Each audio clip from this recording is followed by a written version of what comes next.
Assalamualaikum warahmatullahi wabarakatuh. Kita lanjut kembali di kanal bahasa di sesi soal-soal lanjutan. Kita menyambung kembali ke bahasan bahasa Inggris, namun kita fokus ke soal-soal ya. Yaitu soal-soal apa? Tentang present participle dan past participle after be. Kalau kawan-kawan ingin fokus di materi soal-soal lanjutan ini, kawan-kawan harus fokus di atau buka di part 7 karena di part 8 itu berbahasa Arab. Oleh karena itu kawan-kawan harus buka di part 7, itu ada bahasan materi sebelum soal untuk bisa memahami soal seperti ini. Jadi kawan-kawan diharapkan untuk membuka soal di part 7 dulu sebelum kita melalui di soal-soal lanjutan. Ini hanya soal-soal yang sifatnya menambahkan. Oke ya, sebelum kita melanjutkan ke soal-soal berikutnya, kita coba kawan-kawan untuk membuka oret-oretan ya, karena ini ada rumusan-rumusan yang bersinggungan dengan present atau past. Ya, kalau present itu verb 1, kalau past verb 2. Oke, kita lanjut ke soal. Soal seperti ini. He tells the lie stories. Di soal nomor 1 ini, itu pasti itu bersinggungan dengan verb 1 ya, bersinggungan dengan verb 1. Bersinggungan dengan verb 1 itu berarti adalah pen, apa namanya, verb 1. Ini verb 1. Apa verb 1-nya? Adalah tells ya. Verb 1-nya adalah tells. Kalau tells seperti ini berarti kawan-kawan harus bisa mengasumsikan bahwasannya adalah present. Oke, kalau present berarti langsung saja kita cari jawabannya. Apakah A, the lie stories is being told? Kemudian C, the lie stories was told. Kalau A ini ya, A ini itu berlangsung, artinya sedang di. Ini berarti pola present continuous, artinya A ini adalah jawaban untuk present continuous. Present continuous itu lain dengan present tense, sedangkan di soal adalah present tense.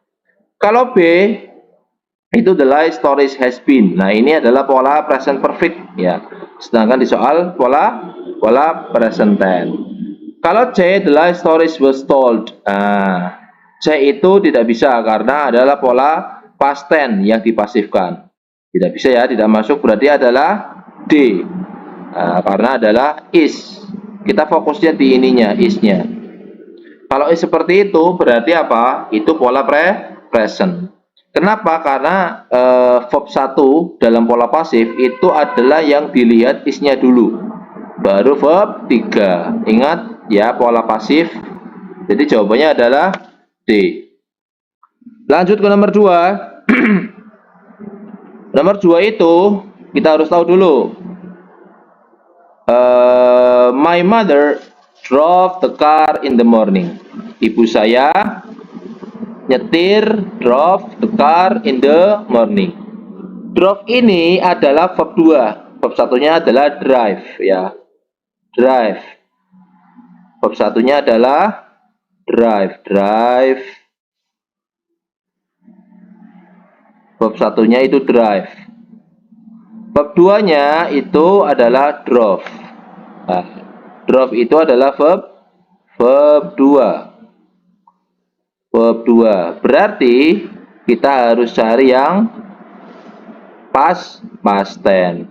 Kalau past tense, kenapa past tense? Karena adalah di soal verbnya itu verb 2, predikatnya verb 2. Berarti kita harus cari mana yang past tense. The car was driven. The car was being driven. The car has been driven. The car is driven. Kira-kira apa? Jawabannya adalah A. Kenapa? Karena was ini adalah bentuk 2 dari is. Jawabannya adalah A. Bisa dimengerti ya? Oke. Ini berarti seperti di awal saya menjelaskan, kalau ingin menjawab berarti verb 1 verb 2 itu harus diketahui. Jadi soal itu polanya present, past tense, atau present perfect, ataukah past perfect, atau bahkan future tense. Tapi untuk soal seperti itu dan jawaban itu pola pasifnya yang mirip dengan pola seperti soal. Paham ya? Lanjut. Aman is teaching mathematics in front of student. Aman sedang mengajarkan matematika di depan murid. Ini berarti pola apa? Kita langsung sebut saja, ini adalah pola present continuous. Sedang berlangsung. Kenapa? Karena ada be sama ing, present participle. Artinya ini sedang berlangsung. Kita langsung saja, jawabannya harus pola present continuous juga. Berarti mana? A. Mathematics is being taught. Kemudian B is taught, C has been taught, D mathematics was taught. Jawabannya adalah A. Kenapa? Karena ada being di sini.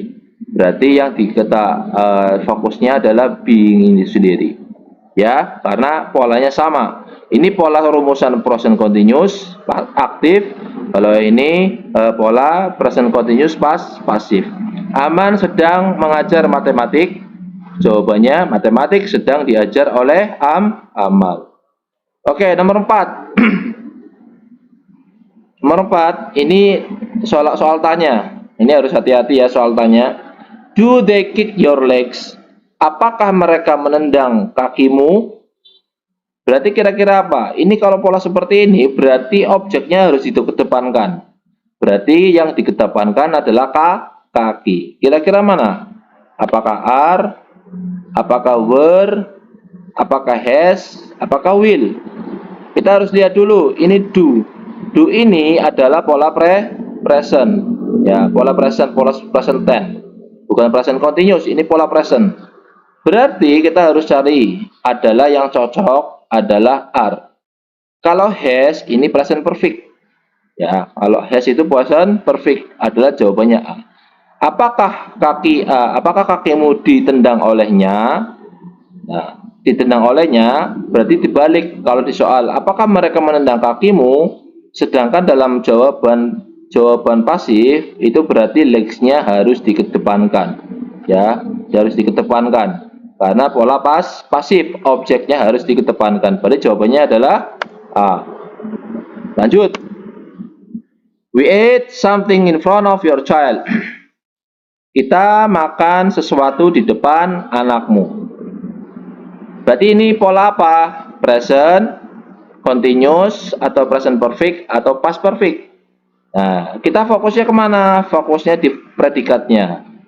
At. At itu adalah verb berapa? Verb 2. Verb 2. Kemudian verb satunya apa? Verb satunya adalah it. It ya. Oke, it. Saya tulis it di sini. It. It. Oke, ini ya pola it. Verb satunya adalah it. Verb 2-nya adalah at. Verb 3-nya eaten. Oke, kita langsung saja. Berarti jawabannya apa? Ini pola verb 2 berarti past tense. Berarti kita harus tahu, harus cari verbnya di verb 2. Apa kira-kira? Something was eaten, something was being eaten, something is being eaten, something should be eaten. Jawabannya adalah apa? Jawabannya adalah A. Karena verb 2. Ini verb 2 ini.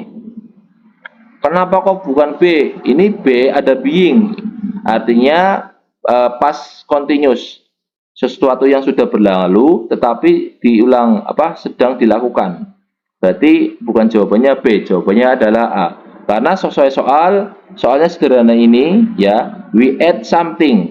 Artinya past tense, sederhana itu. Berarti jawabannya harus cari yang past tense juga, cuman pola pasif. Nomor 5 itu ya. Nomor 6. I have written questions in my laptop. Saya telah menulis pertanyaan di laptop saya. Apa kira-kira kalau ada have seperti ini, itu berarti pola present perfect. Ya, karena verb 3 kenapa? Ada have plus verb 3. Ingat ya, pola present perfect.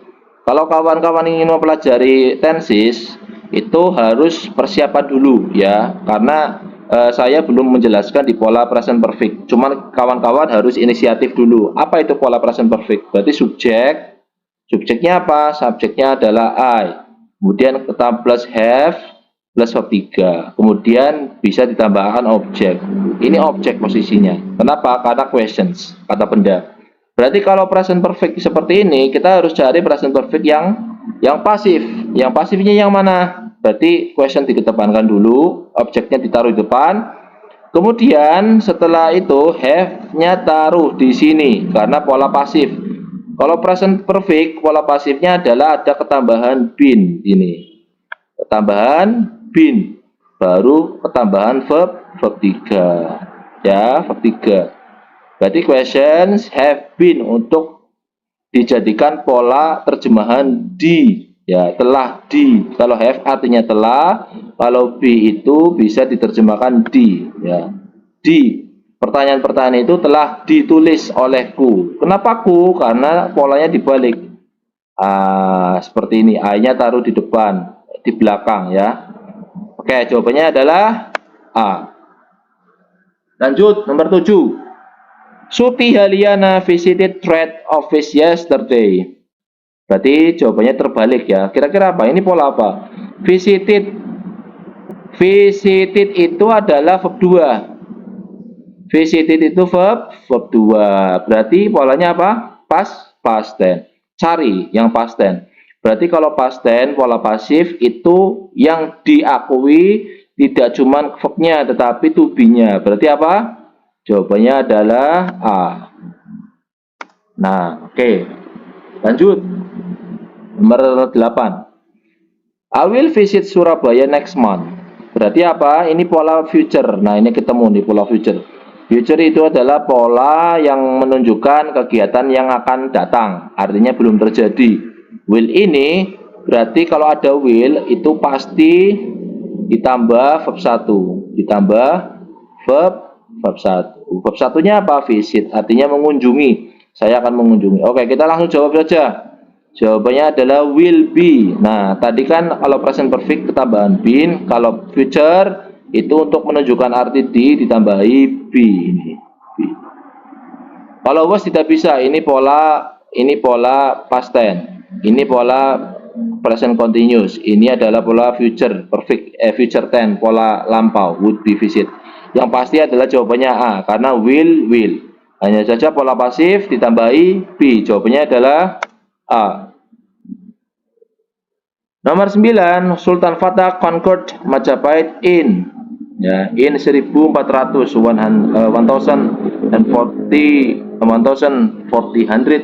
AD Anno Domini. Anno Domini ini adalah pola setelah zamannya Yesus ya, yang diakui adalah Yesus. Anno Domini. Ada BC, before Christ. Kalau ini Anno Domini. Ini ejaan-ejaan era-era Georgian sistem ya. Gregorian. Oke, cuman fokusnya kita bukan di sini ya, karena fokusnya di tenses. Concord ini verb 2. Kenapa kok verb 2? Karena ada ed. Kalau ed seperti ini berarti verb 2 pola reguler. Reguler. Berarti langsung saja kalau verb 2 berarti past tense, langsung. Mana kira-kira? Jawabannya adalah was conquered. Sultan Fatah menaklukkan Majapahit di tahun 1400. Ya, Sultan Fatah menaklukkan Majapahit di tahun 1400 setelah Anno Domini. Jawabannya adalah A. Kenapa kok bukan B? Ini pola past continuous. Ini pola bisa present, bisa future. Kalau ini jelas will be, ini future continuous, future pursuit continuous. Kalau will be seperti ini pembahasannya nanti lain ya. Cuman ini akan dibahas di sesi tersendiri ya. Karena will be itu will be being conquered itu artinya pola future continuous, pola yang akan terjadi tapi menceritakan kira-kira sedang terjadi seperti apa. Cuman kan ini nggak nyambung. Kenapa? Karena Majapahit itu masa lalu, berarti kan menceritakan tentang past tense. Verb 2 conquered. Ingat di pembahasan yang lalu kalau verb 2 itu kalau akhiran ed seperti ini itu biasanya adalah pola reguler. Berarti pola kata kerja reguler. Nomor 10 terakhir. Sultan Fatah has deleted paganism from Java Island. Jadi Raja Fatah telah menghapus paganisme. Paganisme adalah orang yang menyembah berhala, paganisme dari Pulau Jawa. Oke, ini adalah pola present perfect. Kenapa? Ini has. Kalau ada has atau have seperti ini ya, seperti ini itu berarti ini diikuti verb 3. Berarti kalau ada deleted, deleted seperti ini, ed, itu dipastikan kayak di atas, yaitu apa? Reguler verb, kata kerja beraturan. Jawabannya adalah apa? Has deleted, berarti has been deleted, ya, has been deleted ini. Has been deleted ini, has been verb 3. Verb 3-nya di sini, ya, verb 3-nya di sini. Dimulai dari been. Kalau ada bin pasti verb 3. Artinya telah dihapus ya. Ini pola ini sebagai predikat. Jawabannya adalah B. Oke, ya. Itu saja yang bisa saya jelaskan saat 10 soal. Sebenarnya panjang, cuman saya potong saja 10 biar tidak terlalu lama. Terima kasih kawan-kawan untuk bisa saksikan, semoga bermanfaat dan terutama kawan-kawan yang belum mempelajari present ataupun past perfect atau past continuous harap pelajari terlebih dahulu karena kami hanya menerangkan di awal tentang present tense. Oleh karena itu, saya kira kawan-kawan kalau pengen paham harus inisiatif dulu. Itu saja dari saya. Kita lanjut ke sesi ke berikutnya. Assalamualaikum warahmatullahi wabarakatuh.